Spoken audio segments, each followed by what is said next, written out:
What is up YouTube, this is Golden Street Rider. I'm here back with another video, and actually on today's video I want to cover the topic that if I'm satisfied with the bike so far or not, and then I just want to cover the overall status and if I'm happy with the bike so far. I own it for about 4 months and I'm sitting at 1,600 miles. So without further ado, let's jump on the bike and then we'll cover the topic. Okay, let's go ahead and crank her up. Let's get going. So guys, if you're new to the channel, make sure you subscribe to the channel, hit that bell icon so every time I post a new video or content you will be notified, as well as drop a like, dislike, and if you're new to the channel, make sure you hit the subscribe button and hit the bell icon so when I post a new content you will be notified. So on today's topic, I want to go over the things I kind of like and do not like in the long run. I have another video explaining my likes and dislikes about the bike, which I covered the first 5 or like a few. I really didn't count my likes and dislikes on the first video, but on today's video there are a few things I like and I do not like in the long run. So far I've owned a bike in about 4 months and I have about 1,600 miles, so I'm sitting at 1,599. It's about to be 600 in a minute.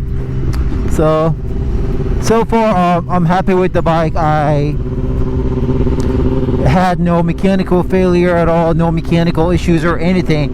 And I've been watching YouTube here and there, a few YouTubers that mentioned that their TFT dash like just went blank and then it was all dark and it never came on and they had to order a new dash. So luckily I didn't have that issue with my bike, and so far the bike has been great. I have added a few things to the bike, such as my chain and sprocket, such as my seat covers and my racing gas cap. So those modifications are mainly to make myself more comfortable on the bike. Overall status on the bike, I'm really happy with the bike. The bike has been absolutely good to me. Like I mentioned, I didn't have any mechanical failure or any electronic failure so far. I've been kind of, oh there you go, I'm like at 1,600 right now. It's literally right over here. So absolutely had no problem at all with the bike. Been really happy. The bike has been loyal, and as you all know, I own like a ZX-10R, another ZX-10R, so I've been always a Kawi fan. At some point I would want to get another bike for a track bike, and like a ZX-10R, but I want to get an older bike.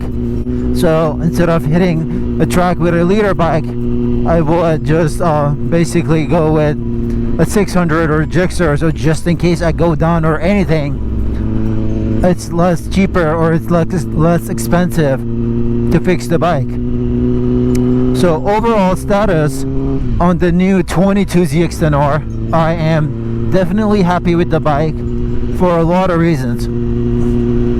I didn't list them down like one by one to what's going on or whatever, but I'm gonna go down the line and tell you guys what are the things that I like and what are the things that makes me comfortable when I'm riding around, whether I'm riding twisted, whether I'm like just casually riding just like today, or when I go out and like I'm trying to like act like I'm in track in twisties. First thing first that I want to start with, it's the cruise control. So the cruise control on the bike, let's say I've had a few long rides which was like each way was like about an hour and a half or 2 hours. It does definitely help as you just set it up and you get rest on both arms, because technically on my older ZX-10R, when I would go for like an hour ride or something, my rest, which I'm controlling the throttle, was always in pain or starts getting numb after like 45 minutes or so. So that cruise control, it's a plus, and it helps you to rest, to give you a rest on your rest that you're controlling the throttle.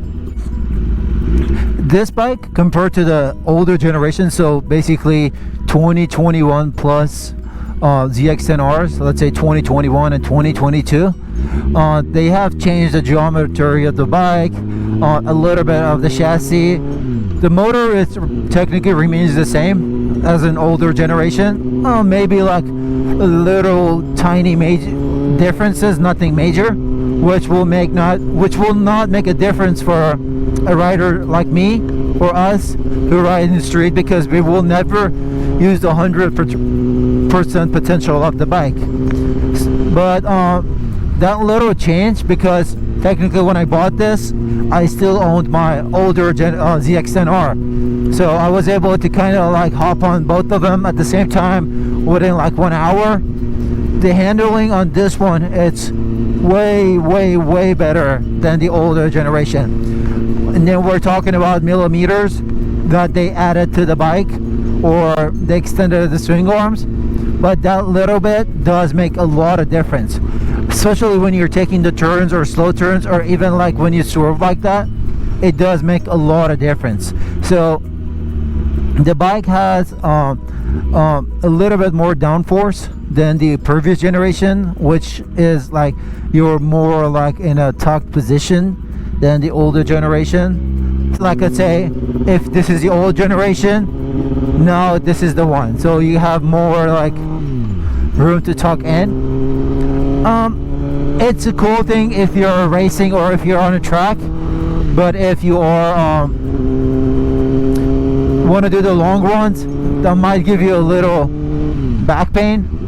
But like I said, if you choose sport bike, you got to deal with all of that stuff as well. The way they build the windscreen or windshield or this thing right over here, the profile, it's way taller than the previous generation. The previous generation, like, I'm 5'11" and I'm about like 180 pounds. So the old generation, I would tuck in all the way, but still I had this much gap over the screen, so my head was still, half of my head was like still here. But with this newer version, I did change my windscreen to the light smoke, but this is the same profile as the stock height. It's not any larger or any bigger or taller. It's exactly the same thing. I've seen a few videos here and there, some YouTubers, it's a personal preference, but on their windshield they get those tall ass Puig ones. I just don't like how it looks on the bike. I just didn't get those, but it's a personal preference again. So on mine, I just got basically the stock profile, so it's not way too tall. Man, my exhaust is like super loud. I have to kind of get it in 6th gear so you guys can hear me. The other thing that I noticed, it is the way they have changed all these buttons on the handlebars. So ZX-10R all the way from 2010, I believe, or 12, they didn't change all these buttons or anything, so they remained the same, like an old school looking, like this one over here.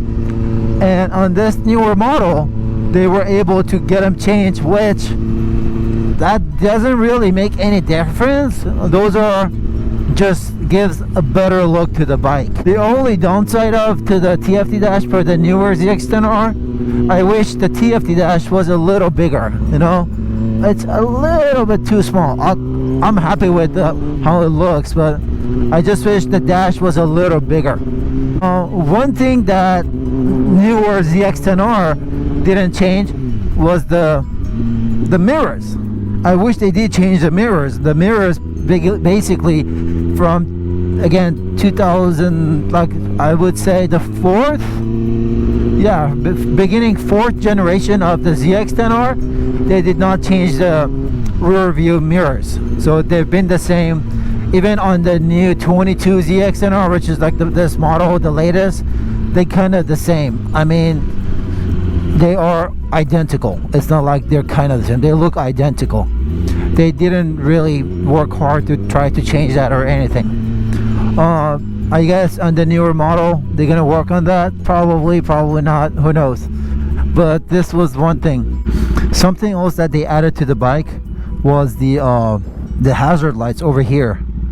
It's I don't know, that maybe sound funny, but I kind of like the hazard lights on the bike. I think all the Gixxers from 600 and up, they all had like a hazard lights from like 08, 06 model. So I think that's a really cool thing to have on a motorcycle, especially when you're stopping somewhere or at a light or something, or let's say side of a freeway. About hazard light, it's really helpful, especially when you are stopping next to the freeway or like at night, late night somewhere. It's a really good thing that you will be noticed. So as you have that on, you kind of noticed by other riders or other cars, so you won't get ran over. Like, damn, what the fuck happened to that car, man? Oof. No one's in it or what? Shit, that was crazy. The other thing that they add to the bike, this thing, it's not a... This thing, it's mainly a look of the bike. But that H2 logo over there, that's the Kawasaki's logo that they added in front of the bike. That really fucking adds to the bike. Like, that's the bike signature. So they have it in two places. One over there under your windscreen, and then one over here, down here. I don't know if you guys can see it, but I have my other GoPro, so it's right over here. Man, I really love that little detail, because that fucking adds to the bike a lot, personally. So it's just like a signature of the bike. The rear end of the bike, they did not make any changes to the tail of the bike, so it's still the same light and same tail section and everything. The main difference was in the front of the bike, they didn't really change anything on the rear side of the bike, which was okay, you know, which the rear end of the bike does not really pull any attentions. So the fairings on the newer ZX-10R, let's say if you want to take them off, on the older generation, it was all one piece, all the way from your inner fairings from here to the bottom of it next to your exhaust or to your gear was all one piece. But newer models, they have 4 different pieces. So in order to take them off, you would have to tear off 4 different pieces in order to get to where you want to go. Cali, right up from the dealer's bone stock, no modification or anything, or no ECU flash, produces 187, and then once you flash the ECU, that can produce up to 201 horsepower. Like, produce that 200 mile that Kawasaki claims on the website. So I would want to wait and see the results on others, and then I'll be able to flash my ECU in order to get more power or more speed. And also the bike gives you a very good mileage. As far as the mileage goes, if you are not like revving or you're not hitting the rev limiter, the bike gives you a really good gas mileage. And then I believe the full tank gives you up to 120 miles, which is like a super good for a sport bike.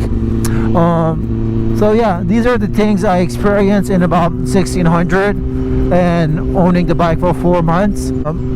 I hope if you are looking for a bike, or if you're trying to upgrade, you consider one of these bikes, as they are really good bike, user friendly. I would say they're user friendly. Let's say if you are upgrading from a 600 to 1000, this is what you want to go with.